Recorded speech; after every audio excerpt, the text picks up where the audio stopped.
In the realm of video gaming, few franchises hold the seismic impact of the Grand Theft Auto series. The year was 1997, when a top-down, two-dimensional game, brimming with audacious criminal activities, burst onto the gaming scene. This was Grand Theft Auto, a game that dared to be different, that allowed players to revel in a life of virtual crime. From stealing cars to evading the law, the game offered a tantalizing taste of the outlaw life. It was gritty, it was raw, and it was an instant hit. The streets of 3 fictional cities were the player's playground, where chaos and carnage were not only allowed, but encouraged. This inaugural entry into the Grand Theft Auto series was more than just a game. It was a bold statement, a gauntlet thrown down in the world of interactive entertainment. The stage was set with the first game. A foundation had been laid for a legacy. 1999 saw the release of Grand Theft Auto 2, a game that refined and expanded the original's concept. This sequel maintained the top-down perspective that fans of the original had come to appreciate, but it brought a whole host of improvements to the table. The gameplay mechanics were refined, making the experience smoother and more engaging. The graphics, though still two-dimensional, were noticeably enhanced, bringing a new level of detail to the game's urban landscape. But perhaps the most significant contribution of Grand Theft Auto 2 was its expansion of the GTA universe. The game's setting, known simply as Anywhere, USA, was a sprawling metropolis that allowed players to experience the thrill of virtual lawlessness in a more immersive environment than ever before. This was a game that took the essence of its predecessor and amplified it, setting a new standard for the series. The series was beginning to find its stride, but the best was yet to come. 2001 marked a turning point for the series with the introduction of Grand Theft Auto 3. This was the year that the Grand Theft Auto series took a leap into the third dimension, breaking away from the top-down perspective that characterized the first 2 games. Grand Theft Auto 3 introduced us to Liberty City, a sprawling urban jungle that was as much a character in the game as the protagonist. This wasn't just a backdrop for the game's missions, but a fully realized world. The city was alive, teeming with traffic, pedestrians, and rival gang members. Each neighborhood in Liberty City had its own unique identity and ambiance, from the grimy, crime-ridden streets of the red light district to the affluent, high-rise apartments of Staunton Island. But perhaps the most groundbreaking aspect of Grand Theft Auto 3 was the freedom it gave to players. For the first time in the series, players weren't just confined to a linear path. They could choose to follow the main storyline, or they could just as easily veer off the beaten path and create their own adventures. They could steal cars, engage in high-speed chases, or simply explore the city at their own pace.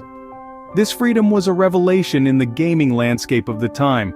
It gave players an unprecedented level of agency, allowing them to interact with the game world in a myriad of ways.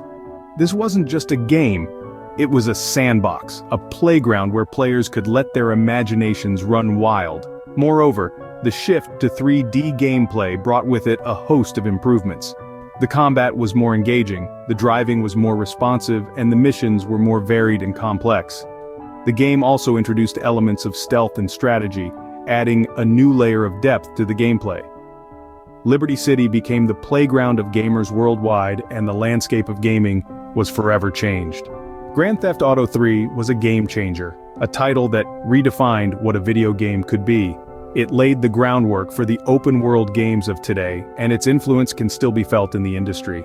In 2002, gamers were transported to the vibrant, neon-lit streets of Vice City. Grand Theft Auto Vice City, the 4th installment in the series, took the formula that worked in its predecessors and injected it with a heavy dose of 80s flair. The setting was a character in itself, a sun-soaked, palm tree-lined city, brimming with pastel suits, flashy cars, and an unmistakable 80s vibe. The game mechanics were improved, the graphics were better, but what truly set Vice City apart was its soundtrack. With an eclectic mix of rock, pop, and disco from the era, the tunes blaring from your stolen car radio were as integral to the Vice City experience as its mission-based gameplay. From its neon aesthetics to its unforgettable music, Vice City was a neon-drenched love letter to the 80s, and gamers couldn't get enough. 2004's Grand Theft Auto, San Andreas took the series to new heights, quite literally. This was the year Rockstar Games decided to go big or go home, and they certainly didn't go home. San Andreas was a sprawling living world, a digital playground that dwarfed previous entries in the series. It was comprised of three distinct cities, Los Santos, San Fierro, and Las Venturas, each with their unique flavor, culture, and criminal underbelly. But it wasn't just the size of the map that was impressive. For the first time in the series, players could explore beyond the urban jungle, venturing into vast rural areas and desert landscapes. The world of San Andreas was teeming with life and opportunities for mischief, from the towering Mount Chiliad to the eerie ghost town of Las Brujas. And then there were the RPG elements. Suddenly, your character could gain weight, build muscle, learn martial arts, and even get a haircut. These elements added a whole new layer of immersion to the game. You weren't just controlling a character, you were living their life, shaping their story in profound and personal ways. San Andreas also introduced skill progression. The more you did something, the better you got at it. Drive a lot, your driving skills improved. Shoot a lot, your aim got better. It was a simple but effective system that encouraged players to spend more time in this expansive world to truly master the life of a criminal on the rise. And of course, who could forget the game's unforgettable characters and rich narrative?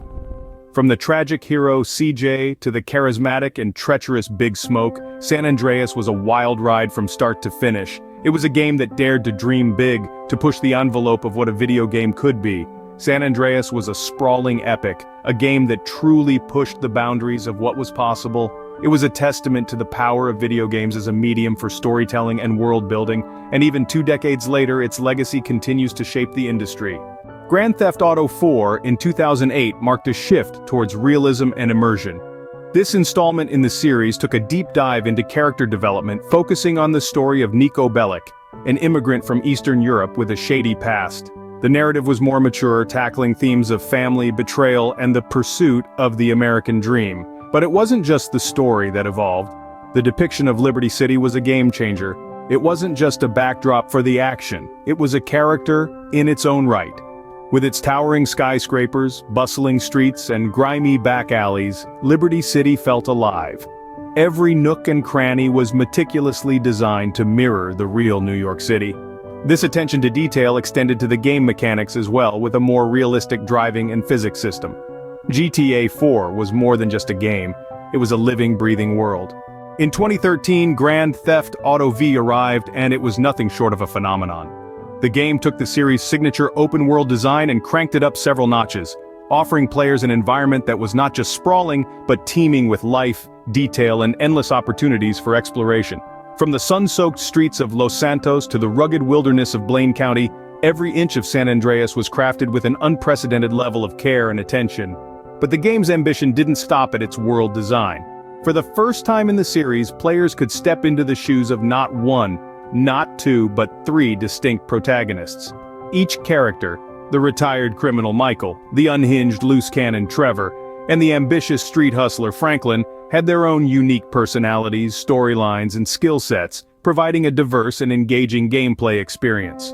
Switching between characters on the fly, players could experience the game's gripping narrative. From its humble beginnings to its current status, the Grand Theft Auto series has been a roller coaster ride. Starting as a top-down 2D crime spree, the series evolved into a 3D open-world sensation. Each new installment brought with it a fresh perspective, pushing the boundaries of what was possible in video gaming. From the gritty streets of Liberty City, the neon-lit avenues of Vice City, to the sprawling metropolis and rural expanses of San Andreas, the series has taken us on a journey through meticulously crafted worlds brimming with life and opportunities for mischief. It's not just about the scale and detail of these worlds, but the freedom to explore them, to interact with their inhabitants, to carve out our own narratives. This freedom, coupled with compelling storytelling and innovative gameplay, has cemented Grand Theft Auto's legacy as one of the most influential and successful franchises in the gaming industry. Grand Theft Auto, a name synonymous with innovation, freedom, and above all, unforgettable gaming experiences.